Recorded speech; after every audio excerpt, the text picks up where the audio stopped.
live on the air. I'm Richard Saile. This is wild.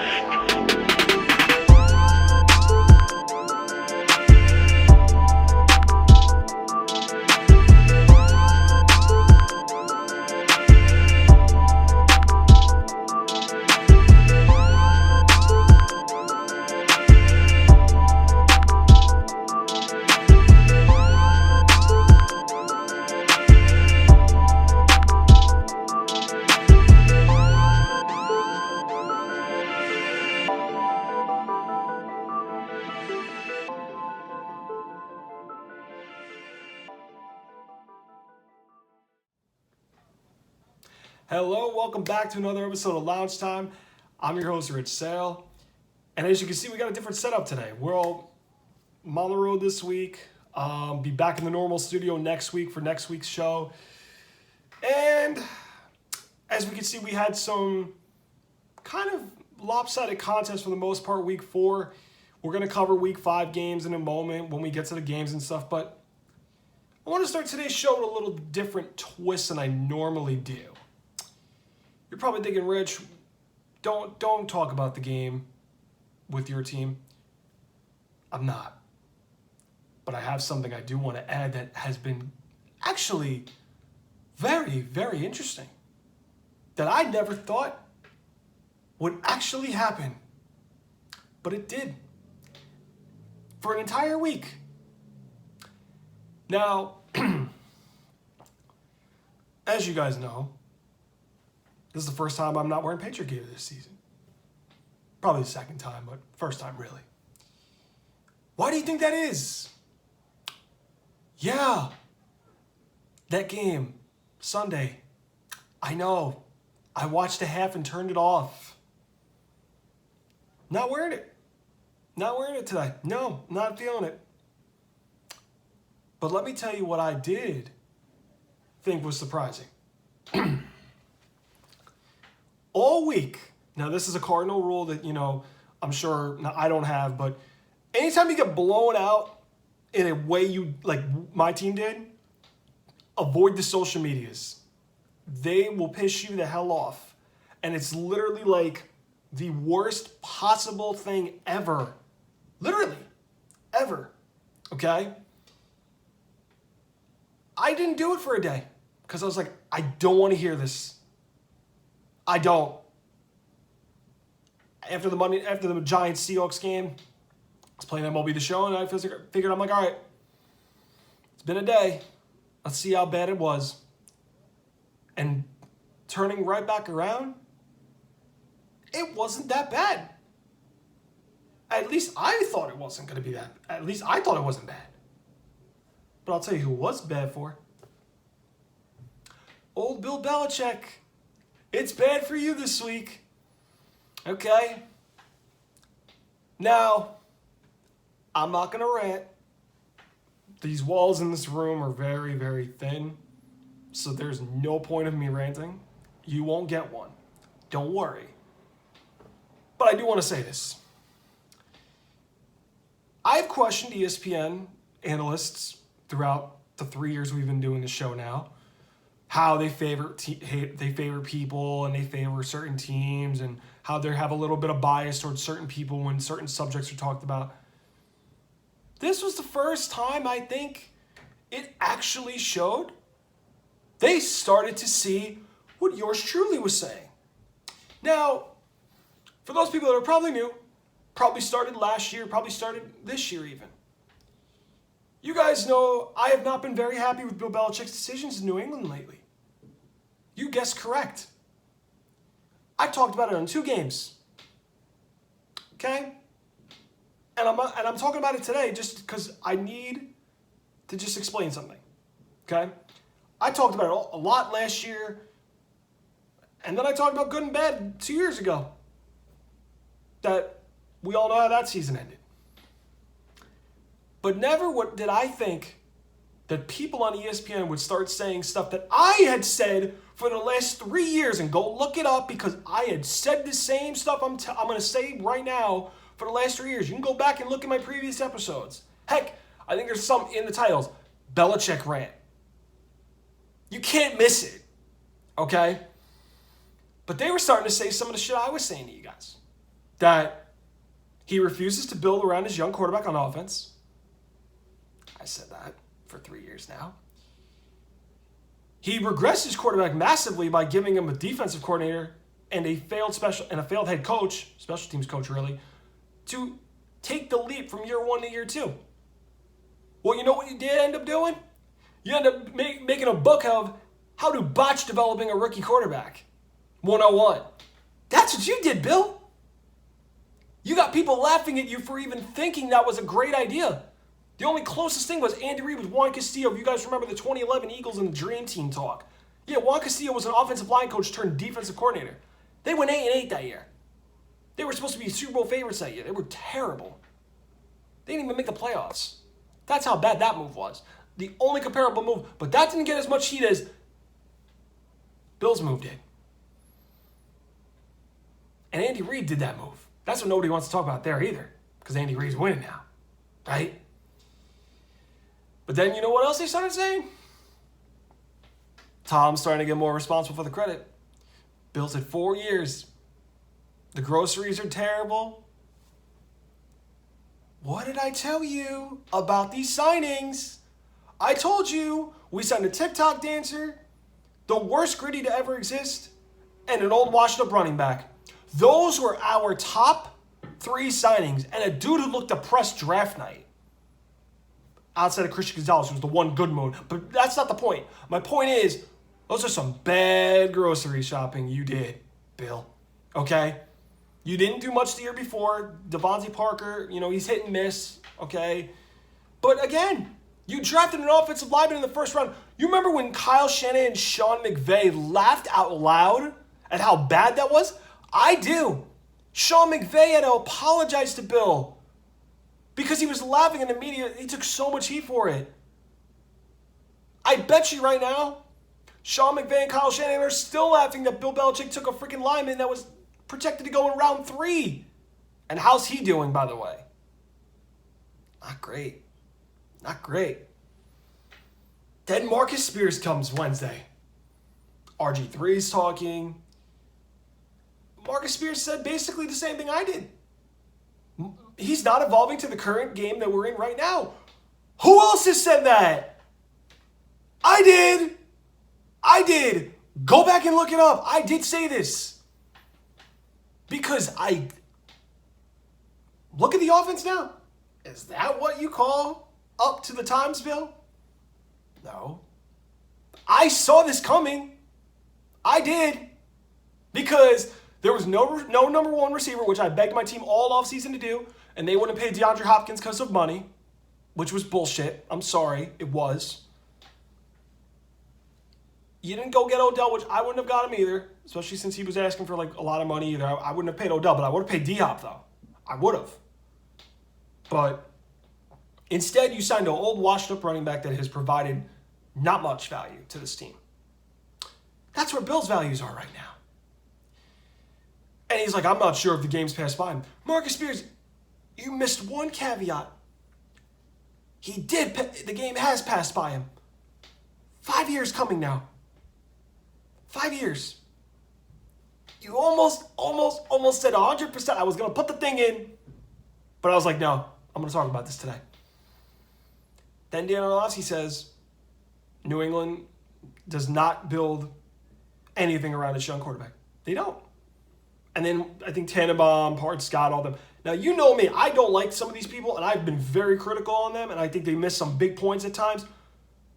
I'm actually surprised ESPN finally agreed. They're starting to see the light from yours truly. Now, I don't know if they have somebody watching Loungetime. I hope they do, to show how genius I look for these takes that I've been saying for 3 years now on the show. But again, I'm going to say it to people who haven't watched. Go back and look at some of these Bill Belichick rants. You tell me what the heck I'm saying that's not you're seeing now versus back then. It's the same shit. Which brings me to this point. Now, I've got a couple people that are watching. I actually had on this year that are watching that I know disagree with me on this take. But guess what my message is for them? I'm done convincing you that Bill Belichick's done. If you don't believe it now, you're one of two things. You're stubborn and you're dug in your own ways. Or two, you just don't get it and you never will. I've tried to tell you guys this. I haven't. I've been very vocal on my own head coach. Because I've been on the record. I've said Bill Belichick's done. I've said the game's passed him by. I've questioned the roster moves, the GM moves, which brings me to this point. Now, I have told people who are watching now, some of my close friends, family in the inner circle, I think Robert Kraft's got the biggest decision to make this offseason. And see if he's going to let Bill go or not. But Robert Kraft's got a big decision to make this offseason. That's what I said. Because guess what? This is not getting better. This is not. I will guarantee you that right now it's not getting better. None. Okay? And what evidence shows it is? You can't get any worse than this. You've hit below rock bottom. So, like I said, I'm done convincing those people that don't believe it anymore. You're one of two things. You're stubborn and dug in your own ways, or you never will get it. And that's it. Patriot fans, you guys too. You are delusionally bad, it's said. Now, I'm not. I am not afraid to call out what I know is true and how I see it. I'm not afraid to do that. Okay? But most of our fans, I'm sorry to say this, but it's true. They are delusionally, I'm going to say a nicer word. They're not smart, really, when it comes to what's going on right now. You know what I mean? They keep having faith in Bill and all that stuff. At some point, you know what you got to do? You got to take the side I'm doing. You got to start questioning some of these moves he's making. Because these moves are not helping this team win. This team has significantly gone down and regressed so bad in the last 4 or 5 years. It's not even true anymore. It's that bad. It's not true. It's not even like it's to the point where we're not even a thought anymore. We're an afterthought. We're that bad. Ignore the background noise. I told you these rooms are very thin and all that, but I'm gonna say it one more. I'm done convincing you guys. I'm done. If what you did not see Sunday does not reinforce what I have been telling you guys about Bill Belichick and how bad the Patriots are and how bad this team is declining, then I guess you haven't watched anything that I've told you. And I'm done. I've told you guys, and I've had people that have texted me. I agree with you on this, Rich. But I'm done convincing the public on this. You either have been on my side since I've started doing these things, or you just will never get it and you're too stubborn in your own ways. That's it. But I wanted to start with that because I could not believe ESPN finally had the whole week of they went after Bill and they actually call him out on shit that we've said on this show, that I've said on this show. So kudos to them. I never thought I would see the day that ESPN started to say the same shit I did on how bad Bill Belichick is as a GM and how I think, you know what? I think he's going to be gone if this offense doesn't get fixed. I had somebody ask me that, and that's what I told him. Anyway, let's get back to the Week 4 action because we got to cover some games, all right? Broncos and the Bears. Now, I'll talk a little bit about Chicago, Washington from Thursday night. I'm not going to go too much in depth, but this game, I had Justin Fields on my bench in fantasy. I still won, but how do the Bears blow a 21-point lead? One. How do you blow a 21-point lead? I mean, Justin Fields 28-35, 335 yards, 4 touchdowns, and he had the late game pick. Khalil Herbert had a receiving touchdown, 18 carries, 103 yards, ran the ball pretty well. DJ Moore, we'll talk about it Thursday night. He had a monster day again. 8 catches, 131 yards, and a touchdown. Cole Kmet, 7 catches, 85 yards, 2 touchdowns. Offensive line for Chicago is horrible, man. It's still bad. 4 sacks still out on the day. Defense gave up 25 points, a sack, no takeaways. Matt Eberflus. Anybody watch Bears games? That's watching this channel? Anybody? I've watched a couple. Not a lot. I've watched a couple. Handful between last year and this year. Do you ever see Matt Eberflus show emotion? Does it not bother you that he doesn't show emotion? He just doesn't show any emotion for when his team does good or when they're down. He doesn't do anything to keep the energy going. It's just he's like this. He literally makes a straight up poker face or just, I can't think of the other thing, but he literally just has no emotion. I'm like, this is what motivates a team? This guy? I never got the hire. I never liked the hire, to be honest. I never saw what everybody liked. Okay? How the heck do you botch going for it on 4th and 1? Kick the field goal. You're tied ball game. Kick the field goal. Make Denver go the length of the field. Are you that, what are you doing? Why are you overthinking that situation? Just kick the field goal and go up at least a score. Make Denver go the length of the field. No, you got dumb and you went for it. And it ended up costing you the game. And then he has the balls to stick by his decision. Really? You sticking by the decision. You who sold the game by not taking a field goal when it was there. Thought he was a trash coach last year, but I was like, all right, it's probably the team. This doubles down on that. He's a horrible head coach. I'm sorry. He's a horrible head coach. Horrible. Okay? Never got it. Okay? 6-12 on 3rd down, not bad. 10 penalties. Not a very good coach football team. 2 of 3 in the red zone. Oh, yeah, I wonder why. The 4th down conversion. Yeah, I know. And 2 turnovers. Losing teams do losing things. It's that simple in this league. Losing teams do losing things, which create bad habits that can't go away until you fix them. Can't simplify it any better than that. Let's get to the Broncos. Russell Wilson actually has been playing really good under Sean Payton. Despite what the record says, he's actually played pretty well under Sean Payton. 21 of 28, 223 yards, 3 touchdowns this past game. Pretty good. Pretty good. No turnovers. That's a good sign. Jaden McLaughlin, 7 carries, 72 yards, had a receiving touchdown. Cortland Sutton caught a touchdown. The Denver defense, though, that's the problem. That's a big story problem for the past 4 weeks. First game they did all right, but the last 3, that was bad. That was bad. 28 points allowed this game, 4 sacks. Cooper had a fumble recovery for a touchdown, so they stepped up with a score to get them back in the ball game. Kareem Jackson had a game-winning interception. 6 of 11 on 3rd down. That's great. 7 penalties. That could be cleaned up. And they just got rid of Randy Gregory, who they traded to the 49ers, Denver. So I guess they're cleaning out the guys that are not good for them. And they're going with guys that they feel give them the chance to win games. Wow.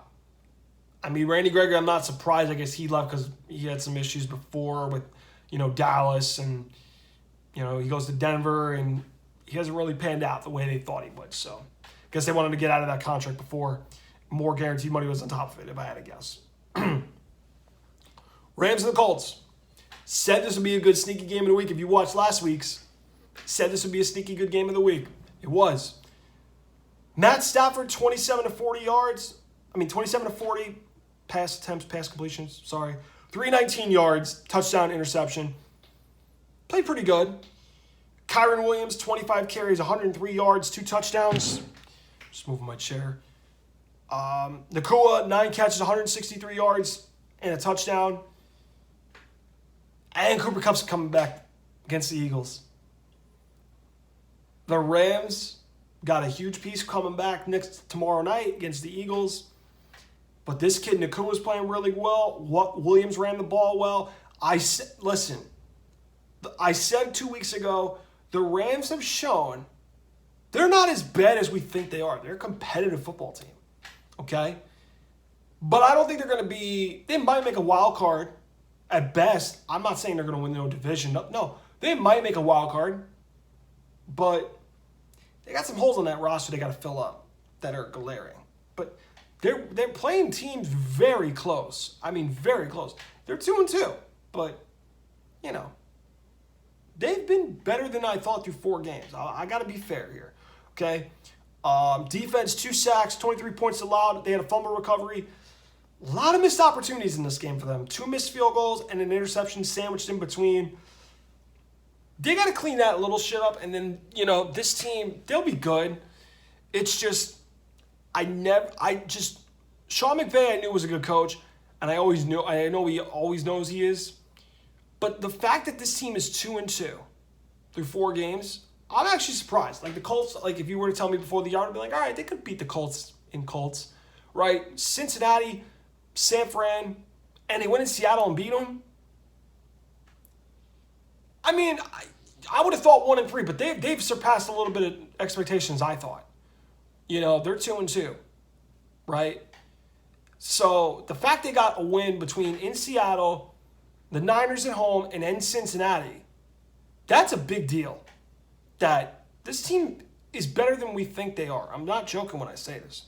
Which brings me to the Colts. Another team I don't think is as bad as people think either. I thought the Colts were not going to be really good, and they just signed Jonathan Taylor to a 3-year, $42 million contract today.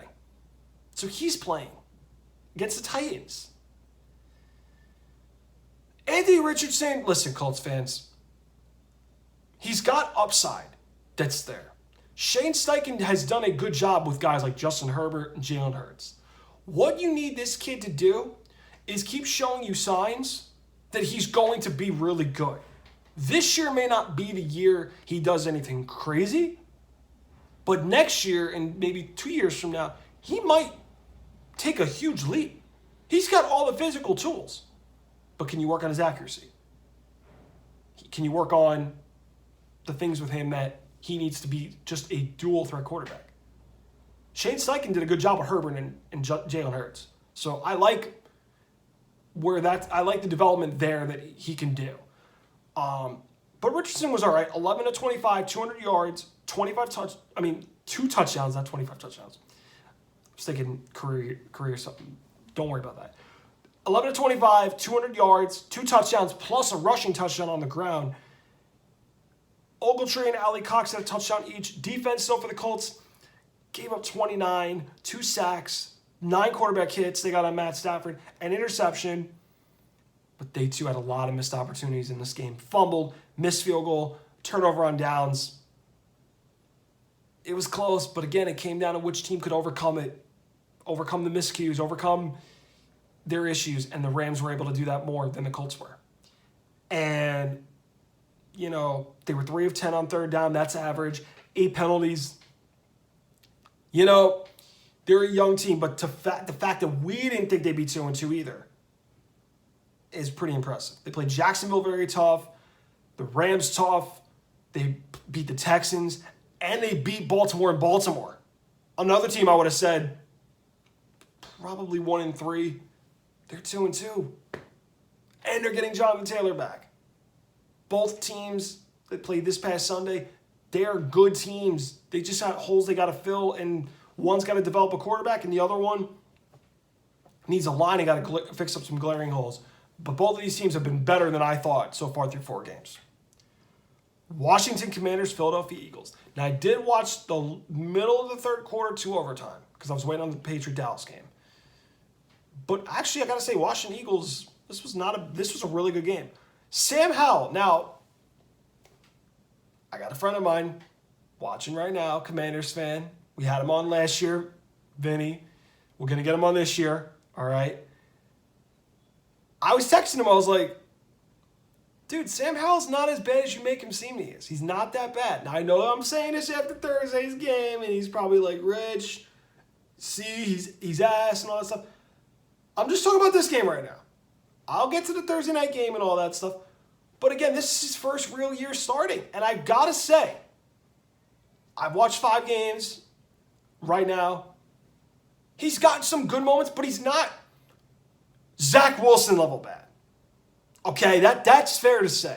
He's not Zach Wilson bad. The Bills game is an aberration. The Bills roster compared to Washington's is like, I can't even think. It's like Nike compared to Skechers in terms of the shoe orders. You understand what I'm saying? That's what I'm trying to explain. That game, you guys, they had a way better team than you. Throw that out. The other 3 games, well, 4. He has good moments, but he has some bad moments. But again, it's his first real year starting. I don't think he's bad, but I don't think he's trash. He's right in the middle. Okay? He's not that bad. The biggest thing was in this game. And I'll read the stats for you real quick. 29-41, 290 yards. He had a touchdown. Robinson, Samuel had a rushing touchdown each. Dotson had a touchdown to force overtime. On that drive that he had after the Eagles just scored off a go route with A.J. Brown, I saw Sam Howell where I was like, wow, that is something where I was like, I didn't see that coming. I did not see this in Sam Howell. Drove the team the length of the field to tie the ball game in overtime. The last play of the game, found Dotson, great play, forced overtime. I was impressed by that. That told me a lot there that, you know what? If he could build under Eric Bieniemy, and this is why I like the Eric Bieniemy hire. If he could build under Eric Bieniemy, he might turn out to be he might be a pretty good quarterback for them. Okay? Now I know it's 5 games, but I'm saying this drive in particular is a very good sign in the right direction that I did not, expect him to do to force overtime. I really didn't expect this coming. But wow, I was very impressed by that. I mentioned the Jahan Dotson touchdown to force overtime. That offensive line, though, when you look at Philly's defensive line, it looks bad. And the Bears this Thursday, that offensive line is going to need work. They had 5 sacks allowed in this game. I don't remember how much they had in the Bears game. They had a good amount on them. They had a good amount of sacks they gave up. Defense, though, Ron Rivera, that defense does not look good. Manuel Forbes does not look good at all so far. 34 points allowed, 3 sacks they got this game, 8 quarterback hits, but 4 for 5 in the red zone. Eagles were 1 for 2. I'll get to that in a minute. 7 penalties. They're not a terrible team. They are better than we think they are at 2-3 right now. But this team is not like new ownership. This is a good thing. They should be very excited about this. They've played Philly tough really, really well the last 2 times they played in Philly. Now, they beat them last year to end their undefeated season. We kind of knew Philly was going to be cutting back and everything. But again, I don't think the Commanders are as bad as we're thinking through 5 weeks. I don't think they are. I think they're not as bad. But there are some good things to build on if I'm a Commanders fan. I know you don't want to hear this. Believe me, I don't believe in moral victories either. But I got to call shit like I see it, man. That was an impressive drive to force overtime with Sam Howell. I got to say that. That really was. Which brings me to Jalen Hurts. 25-37, 319 yards, 2 touchdowns. Really good game, as he always probably does. DeAndre Swift, rushing touchdown. A.J. Brown, 9 catches, 175 yards, and 2 touchdowns. I got him on fantasy, but I got to say this. Remember when he cried, and got mad at Jalen Hurts, because he, wasn't getting the ball and stuff? I want to say something that one of my high school receiver coaches told me. You know what he said to me? He said, Rich, B comes before C. If you can block before you can catch, you'll be good. If you block before you catch, then I'll give you the ball. That was what he told me. All right, I won't mention his name, but when I was playing ball, that's how he was teaching us as receivers. Yes, I did play high school football receiver. Story time for another day. That's not the point. My point is, A.J. Brown, you want the ball, you have to go block before you catch. That's what I learned. Okay? Now, he's a great receiver. I get it. Philly's a running team too. But before you cry and get mad that you're not getting the ball, you shouldn't be mad about blocking. Okay? If it's not your day, it's not your day. This past Sunday, it was your day. But the Minnesota game, you can't pull all that bullshit. Okay? You got to learn this stuff. I hate when these guys get mad they don't get the ball.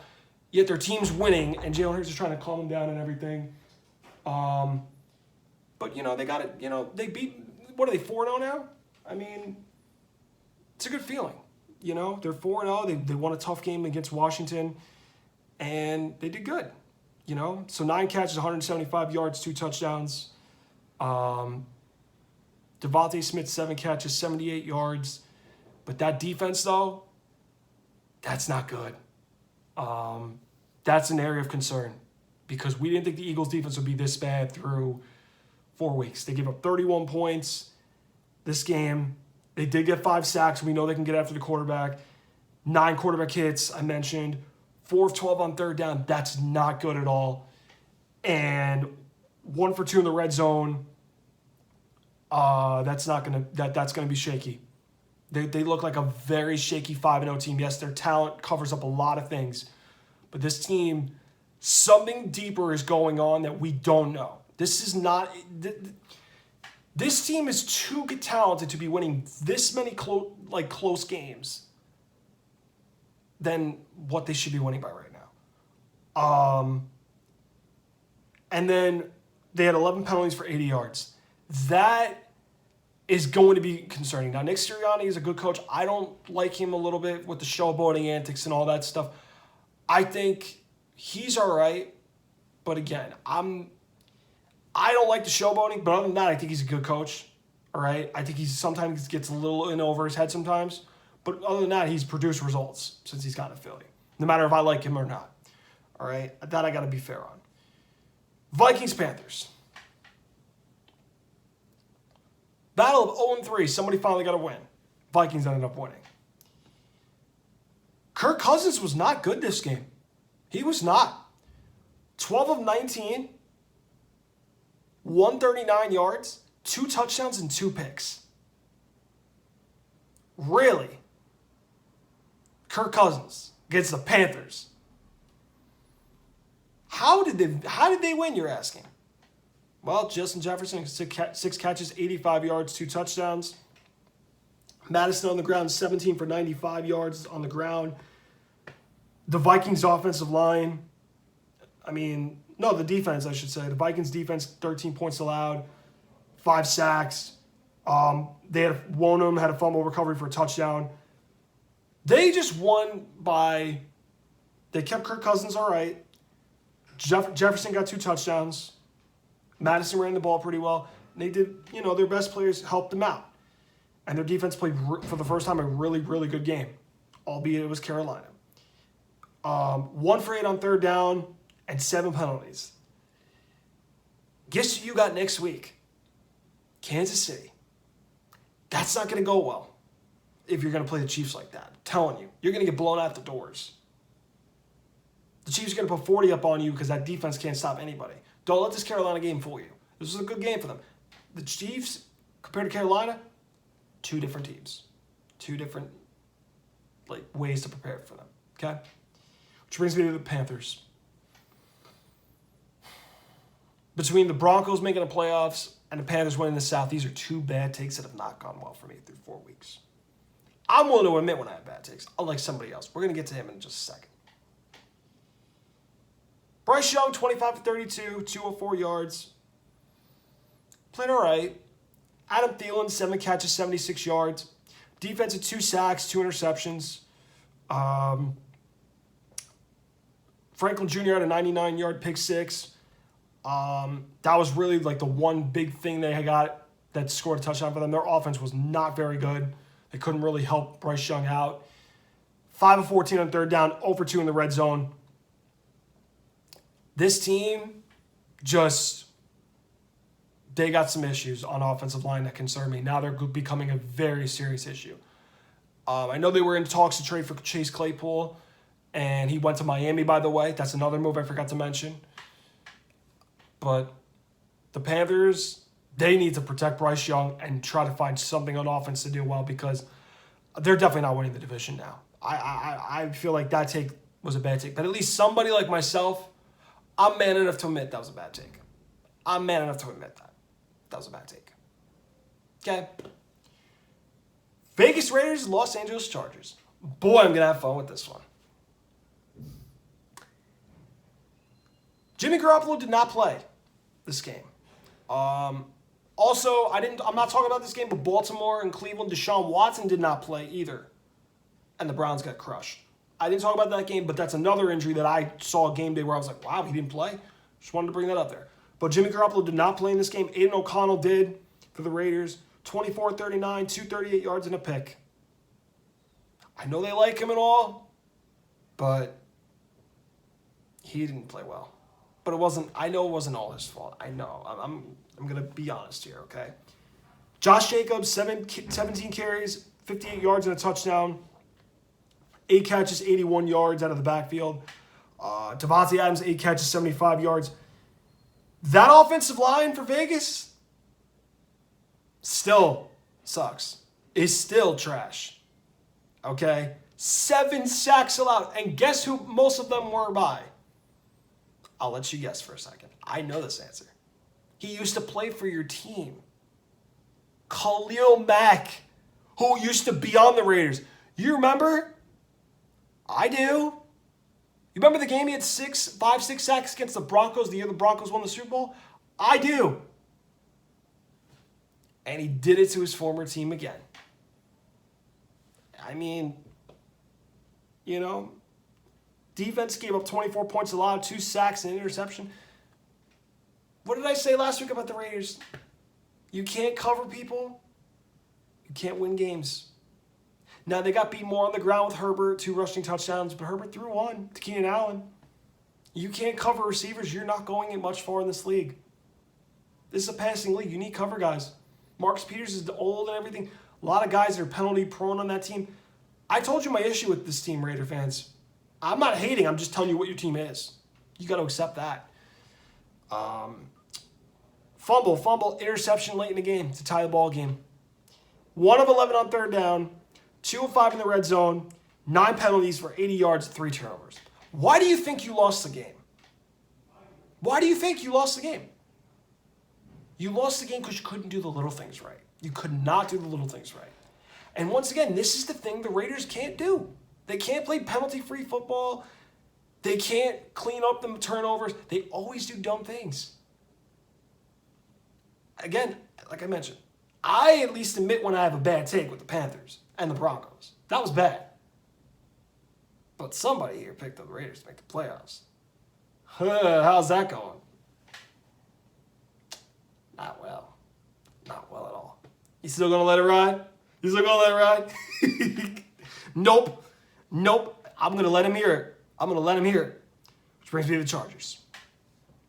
Now, Justin Herbert, when I go over his passing stats, you'd be like, Rich, he didn't play well. 13 of 24, 167 yards, touchdown, a pick. You're right. But there's a second thing to add to this. He had 2 rushing touchdowns. Justin Herbert had 2 rushing touchdowns. That's what makes it go, yeah, he had a pretty good game. Okay? Joshua Palmer, 3 catches, 77 yards. Keenan Allen had a receiving touchdown. Defense gave up 17 points allowed, 2 fumble recoveries, interception. I mentioned Khalil Mack with the 6 sacks.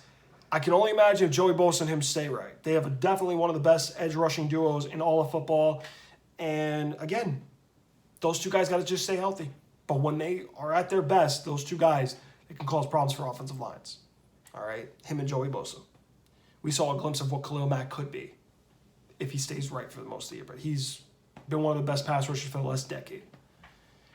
Interception, turnover on downs. Brandon Staley. You trying to find ways to get fired? You trying to, lose games for them? Well, you're 2-2. Guess you're not doing that well. 5 of 14 on third down. All right. He did mid. So that's pretty much that. Chiefs and the Jets. Now, this past Sunday, I watched the first half, but I didn't watch the second half. Why didn't you watch the second half, Rich? For those of you that have had a head cold, where this part of your head hurts like hell, you know what I'm talking about. I could not watch the game. My head on the sides here was hurting because I had a bad head cold this past Sunday. I'm better now, as you can tell. I sound better. I'm more ready to go. But last week, you heard me like coughing and stuff when I was doing this. I'm better now. But that Sunday was a bad head cold. I couldn't watch the second half, guys. I couldn't. I was like, it hurt that bad. Okay. But I heard it ended up being a really good game. I really don't care for the non-football related coverage they were doing. I don't care for it. I really don't. I care about the game that I have to talk about on this show. Which brings me to this. Who would have thought in their right mind Zach Wilson would outplay Patrick Mahomes? Who would have thought that? I would have never, in my wildest thoughts, thought Patrick Mahomes would get outplayed by Zach Wilson. Now, I'm going to talk about the Chiefs first here. Bandwagons, you worried? You worried, Chief bandwagons?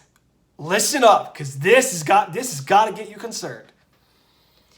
Your quarterback, 18 to 30, 203 yards, touchdown, 2 picks? Hold on. I'll repeat it for you one more time. Patrick Mahomes, 18 of 30 for 203 yards, a touchdown and 2 picks? What? The guy, the media's godchild who can do no wrong. He had a pretty damn shitty game Sunday. He did not play well. He got outplayed by Zach Wilson. Would you look at that? Man. And you barely won. I'm going to get to the calls in a minute. All right? And I hate the Jets, but I'm going to get to the calls in a minute. Pacheco, 20 carries, 115 yards and a touchdown. You're lucky he's your RB1. Noah Gray receiving touchdown. Defense, 20 points allowed, 2 sacks, 10 quarterback hits. We all know the Jets line sucks. INT missed opportunities. 7 to 12 on third down. 0 of 4 in the red zone? Wait. No, this can't be. This has got to be a typo. There's no way that I just said this. 0 for 4 in the red zone. 0 for 4. 2 turnovers. You know what I'm doing if I'm a defensive coordinator? I'm watching this tape really, really closely. The Jacksonville game and the Detroit game. And I'm seeing these receivers ain't that great. I told you Kelsey's getting older. This offensive line, they're keeping an eye on Jaywan Taylor for all pre-snap penalties since opening night. Let me tell you, Chief Bandwagons, you are shaky. And I still stand by this. Matt Nagy's not calling plays by midseason. Andy Reid's taking over the play call. Good luck with Matt Nagy. You should have kept Eric Bieniemy, and you're paying the price for it. 3 points in the second half. 3 points in the second half. You don't look good right now. You know you don't. And I'm looking at other teams and I'm saying, yeah, they might make the AFC Championship game, but there's a reason I could say, damn, they might not make it past the divisional round. Yeah, I went there. Because guess what? This offense is not as great anymore. It's not that great right now. Okay?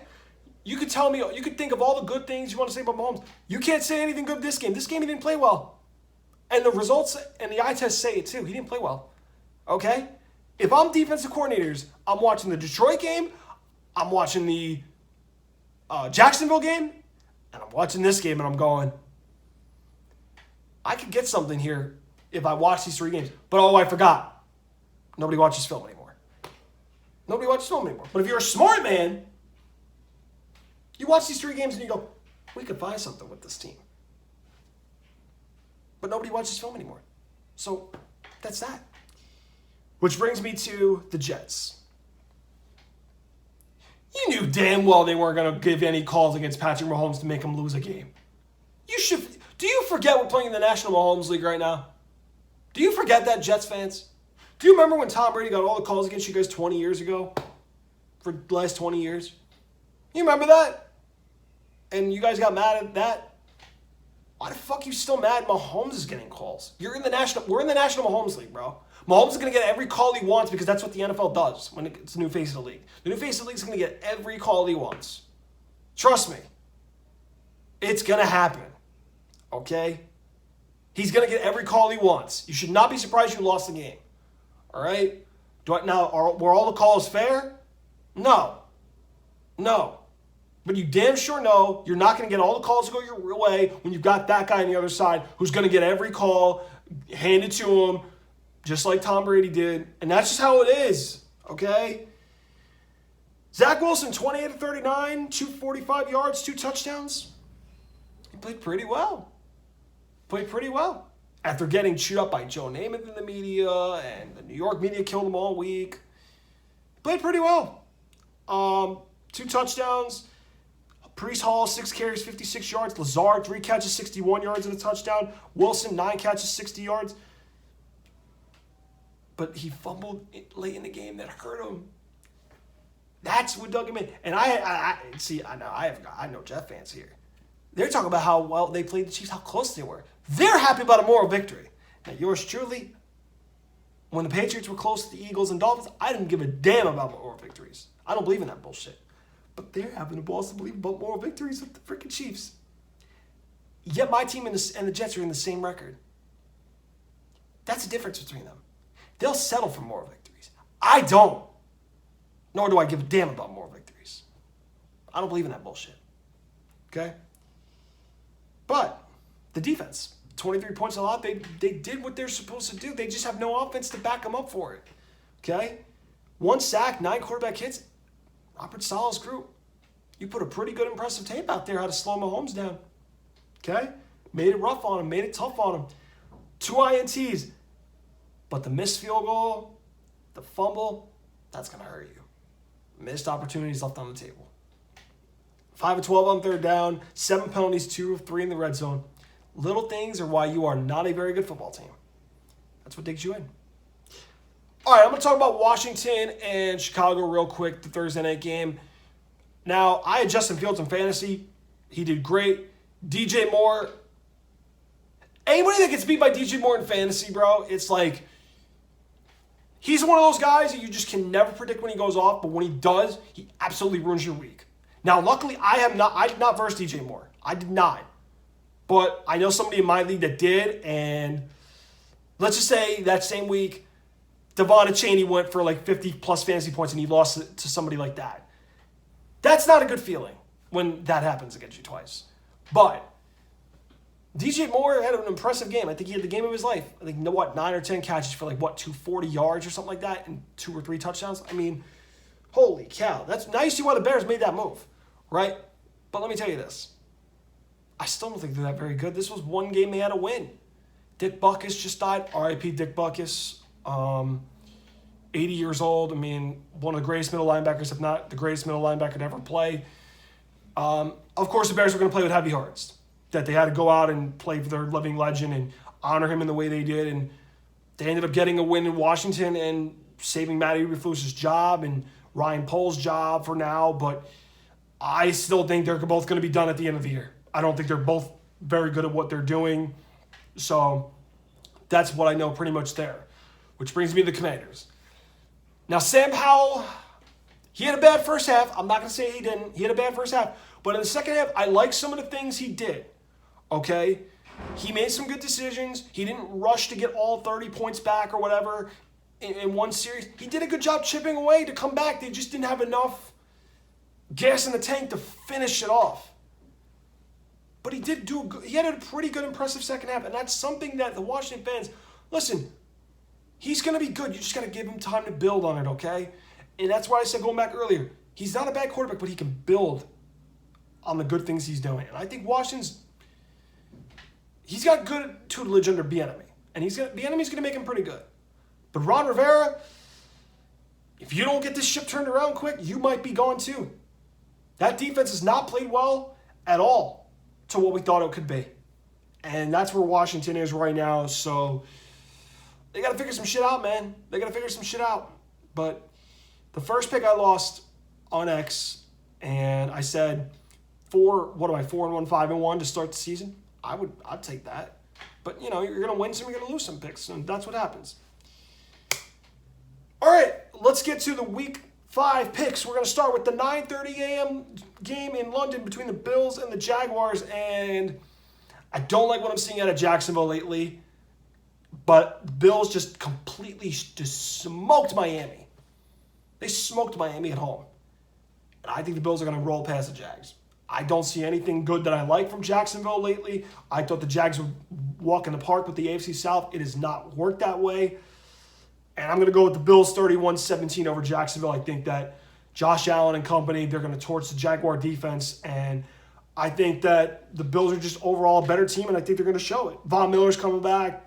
They did lose Tre'Davious White for the season. That's a huge blow. But Von Miller coming back, huge. Give me the Bills 31-17 over the Jaguars. Texans-Falcons. Call me crazy. I'm rolling with the Texans. They're hot. They're rolling. C.J. Stroud's playing great ball. Desmond Ridder, I never was a big fan of how he's looked so far in Atlanta. I know he was good in Cincinnati, but I'm like, I don't see anything that's going to be franchise elevating, changing. But neither did I with C.J. Stroud, but C.J. Stroud's been playing really good ball. I'm taking the Texans to win 23-13 over the Falcons. I think that this team is playing much better than we thought, and they're going to go 3-2, I think. So I'm going to take the Texans 23-13 over the Falcons to win on the road. Lions-Panthers. Remember the last time the Lions had 10 days off? They had just beaten the Chiefs in Arrowhead, and they stunk it up against Seattle in overtime. Please don't do that again. Please don't. Because if my second survivor pool was alive, I would have took the Lions. Not joking, I would have. May have took the Texans, but I wouldn't have loved it that much. Okay. Again, maybe Cincy, but I would have took the Lions as my second best. But I'm going with the Lions 30-13 over the Panthers. I trust Jared Goff and company more than I do the Panthers. And I think Detroit Lions are becoming a real player in the NFC conference to pretty much make a deep playoff run. So give me the Lions 30, Panthers 13. Colts-Titans. Jonathan Taylor's coming back. Titans won a pretty big convincing win against the Bengals, but I'm not that big on the Titans. Derrick Henry's looked all right.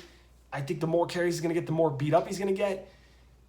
The Colts, they've been playing really well for a 2-2 ball club. I say they move to 3-2, and they beat the Titans at home. Give me the Colts 20-16 over the Titans.